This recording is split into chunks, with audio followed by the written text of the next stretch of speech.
May nabili ka rin bang wireless microphone? Hanggang ngayon, di mo pa alam paano gamitin or i-connect sa inyong phone? This video is for Android users only. Kaya kung Android ang phone mo, panoorin mo to hanggang dulo at huwag mo kalimutan na mag-follow. First is, ilalagay lang natin tong receiver sa ating phone. At pindutin nyo yung button ng microphone sa baba para mag-on. Punta kayo sa settings ng inyong phone. Sa search bar, itatype nyo ang OTG. May makikita kayo na OTG connection, i-click nyo yan, yung kagaya na nito.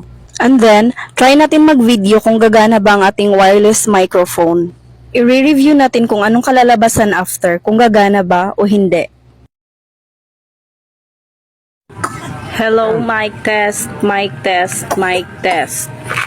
Sad to say, hindi siya gumana, so it means hindi compatible yung wireless microphone na to sa phone ko. Kaya kailangan natin mag-download ng Open Camera app. Punta lang tayo sa Play Store and then search Open Camera. Click and then install. Antayin nyo lang hanggang matapos and then click Open. Pag na-open na, punta lang tayo sa Settings. Click nyo tong Video Settings, scroll nyo lang pababa. At kapag may makita kayong audio source, i-click nyo. Tapos i-click nyo yung external mic. So kapag okay na, balik tayo para i-try naman natin kung gagana na ba. As you can see, tinry ko na nga. At ito na yung naging kinalabasan. Hello mic test, mic test, mic test.